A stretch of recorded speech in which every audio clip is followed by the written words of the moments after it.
이 교회의 중요성을 일깨우기 위해서 오랫동안 사용된 표현이 있습니다. 하나님을 아버지라 부르는 자는 반드시 교회를 어머니로 여겨야 된다라는 표현입니다. 이 표현은 종교 개혁자들 사이에 즐겨 인용됐던 표현입니다. 우리가 믿고 있는 믿음의 핵심이 무엇입니까? 하나님에 대한 회개, 예수 그리스도에 대한 믿음, 그리고 구원받은 성도 간의 사랑. 이것이 우리가 믿고 있는 내용의 핵심입니다. 하나님에 대한 회개와 우리 주 예수 그리스도에 대한 믿음과 성도에 대한 사랑, 이것이 핵심입니다. 그래서 에베소서 1장 15절에도 그와 같이 말씀하십니다. 에베소서 1장 15절, 이를 인하여 주 예수 안에서 너희의 믿음과 모든 성도를 향한 사랑을 나도 듣고 너희를 인하여 감사하기를 마지 아니하고.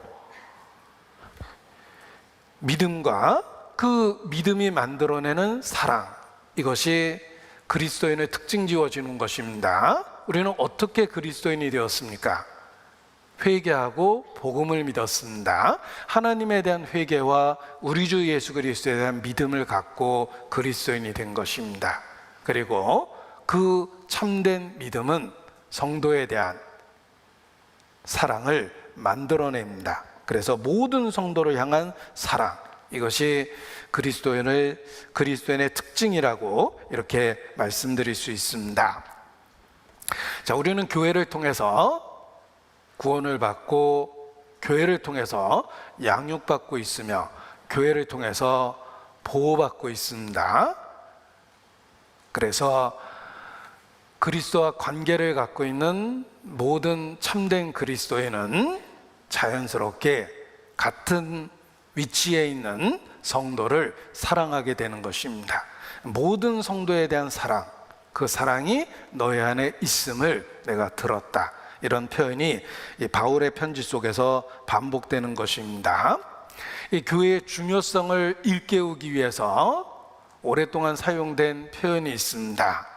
하나님을 아버지라 부르는 자는 반드시 교회를 어머니로 여겨야 된다라는 표현입니다. 이 표현은 종교 개혁자들 사이에 즐겨 인용됐던 표현입니다.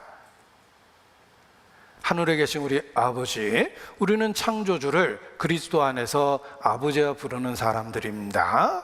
그리고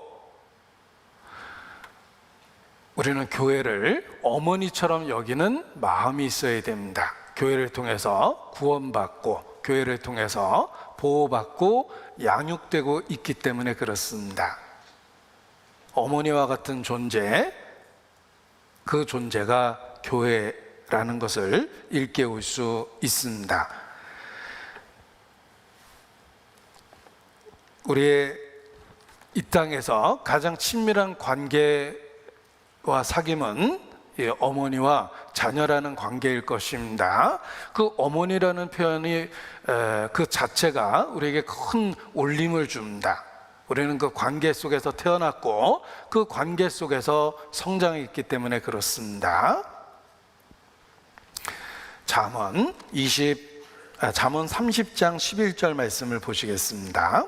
교회를 어머니로 여겨야 된다라고 제가 표현했는데 잠언 30장 11절입니다.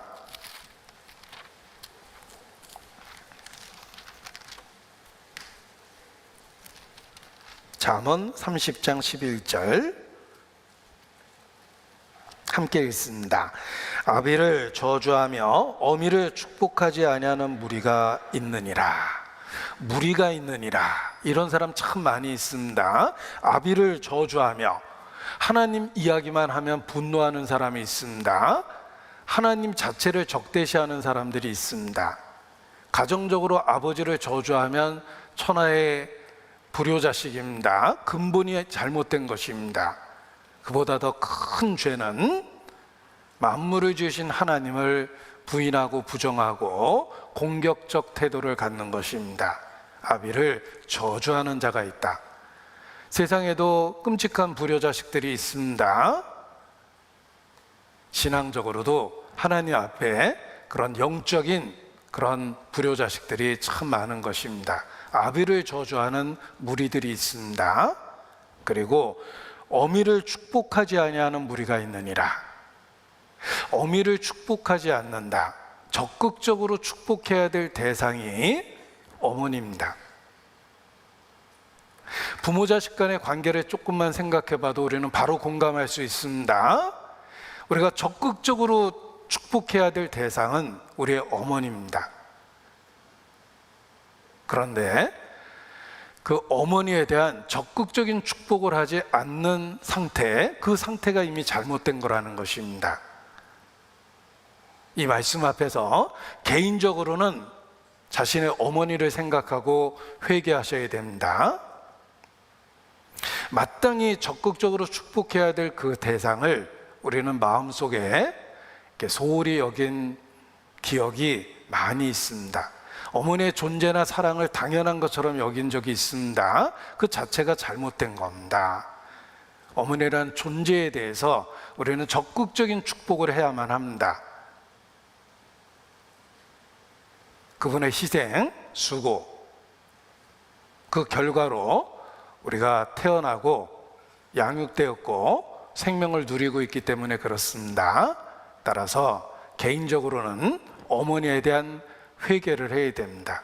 너무 늦었다 하더라도 지금이라도 생각과 태도를 바꿔야 됩니다. 정말 철없는 자식의 말과 표현은 부모가 베푼 것이 90이라면 혹 상처 준 게 10일 수도 있을 겁니다. 그런데 그 상처 주고 서운했던 거 10개를 붙잡고 자기가 받은 사랑의 90%를 잊어버리는 겁니다. 그래서 부모에 대한 추억이 늘 상처받은 이야기만 합니다. 부모한테 상처받았던 것, 그것만 기억하고 있는 사람이 있습니다. 그런데 생각해보면 나에게 상처를 준 게 10이라면 나한테 베풀어준 사랑은 틀림없이 90이 넘을 겁니다. 그럼에도 불구하고 받은 것은 당연하게 여기고 그리고 서운했던 것만 붙잡고 부모를 기억하는 사람이 있어야 됩니다. 회개해야 됩니다. 어미를 축복하지 아니하는 무리가 있다. 어머니는 적극적인 축복의 대상이 돼야 되는 것입니다. 교회에 대해서도 더욱 그러합니다. 육신의 어머니가 그러하며 교회에 대해서는 더욱 그러합니다. 우리가 어떻게 구원을 받았습니까? 천사의 계시를 통해서 받았습니까? 타고난 총명으로 구원을 받았습니까? 틀림없이 교회의 희생과 수고 속에서 우리가 구원을 받게 되었습니다.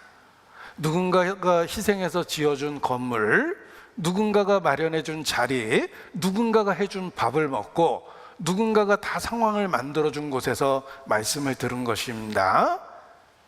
교회를 통해서 우리가 구원을 받았습니다. 그리고 교회는 그 진리를 훼손시키지 않고 구원받을 수 있는 생명력 있게 유지하고 그 복음을 전해 주었습니다. 교회가 매개체가 된 것입니다. 어머니와 같은 존재입니다. 그런데 어머니와 같은 교회에 대하여 적극적으로 축복하지 않은 태도, 그 자체가 잘못된 겁니다. 교회에 대한 무관심 자체가 이미 인간적으로 표현하면 큰 불효 상태에 있다는 것입니다. 육신의 어머니도 적극적으로 축복해야 될 대상입니다. 교회는 더욱 말할 것도 없습니다. 우리의 기도 제목 속에 늘 교회가 있어야 됩니다. 우리가 교회를 통해서 구원을 받고 교회를 통해서 양육되고 있기 때문에 그렇습니다. 그 어미를 축복하지 아니하는 무리가 있느니라, 교회를 축복하지 아니하는 무리가 있느니라, 이렇게 바꿔서 생각해도 맞는 경우라고 생각합니다. 그래서 교회에 대한 우리의 생각과 태도가 올바로 돼야 되겠다라는 생각을 합니다. 교회는 어머니와 같은 위치이기 때문에 그렇습니다. 자, 그리스도는 교회의 머리시며 교회는 그의 몸입니다. 예수님과 교회가 어떤 관계를 갖고 있는지 평생 잊지 않도록 우리 몸으로 비유하셨습니다. 우리가 이 땅에 존재하는 한 이 육체를 결코 떠나갈 수가 없습니다. 우리는 어디에 있든지 육체와 함께하고 있습니다. 육체를 갖고 있는 한은 기억해야 됩니다. 머리는 그리스도며 몸은 교회입니다. 그리스도는 교회의 머리이시며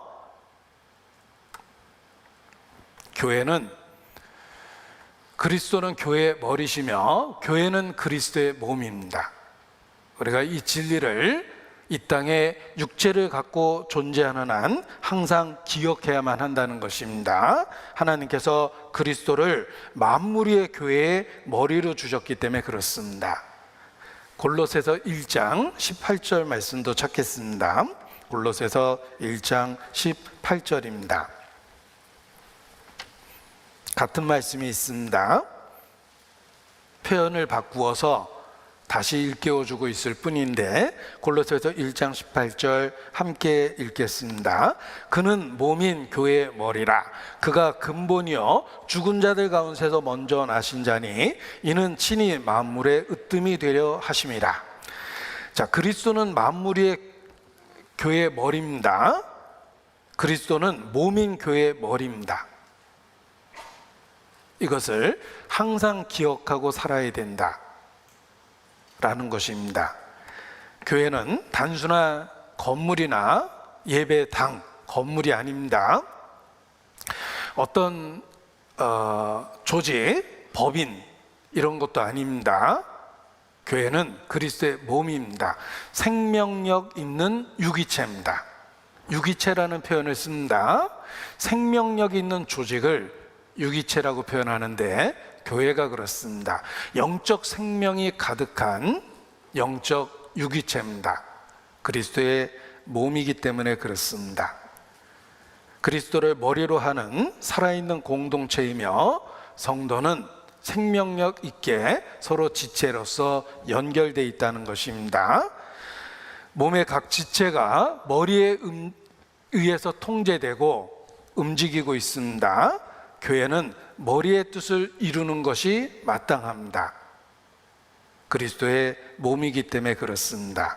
온몸이 머리의 지배를 받는 것처럼 교회는 머리 대신 그리스도의 권위 아래에 있어야 되는 것입니다. 그리스도가 교회의 머리이시다. 우리는 교회의 지체입니다. 따라서 나의 머리는 그리스도며 쉽게 표현하면 나의 삶의 주인은 그리스도시다, 이런 뜻입니다. 우리 각 사람의 삶의 주인은 마땅히 그리스도입니다. 그리스도는 교회의 머리이기 때문에 그렇습니다. 우리 각 사람은 교회의 지체입니다. 따라서 우리의 삶의 주인은 그리스도이시다 라는 진리를 기억하셔야 됩니다. 15절 같이 있습니다.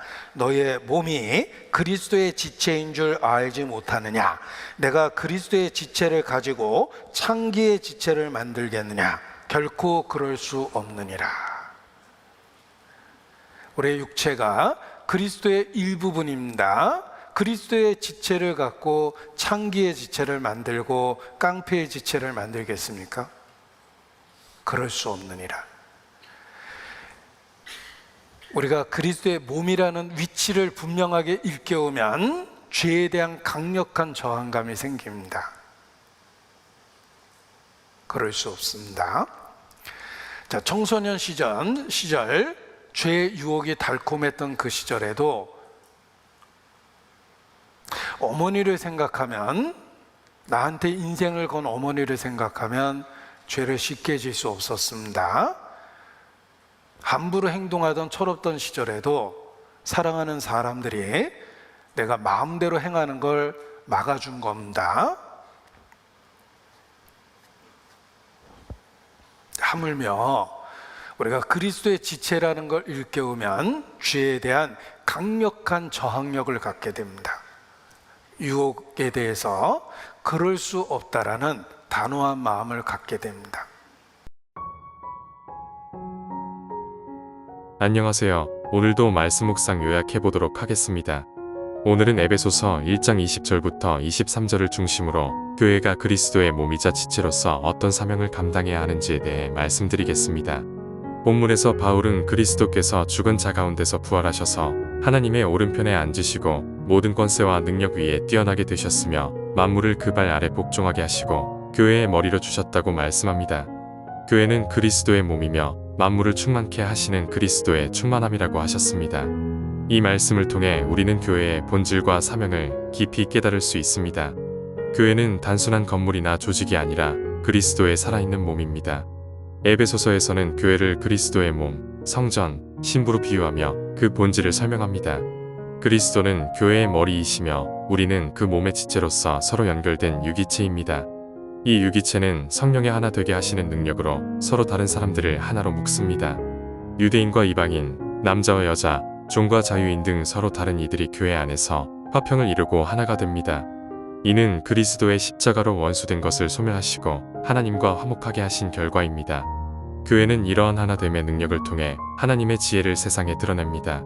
마지막으로 교회는 하나님의 성전입니다. 에스겔 8장은 성전 안까지 죄가 들어와 여호와의 영광이 떠난 비극을 보여줍니다. 오늘날 교회도 죄의 유혹에 단호히 맞서야 합니다.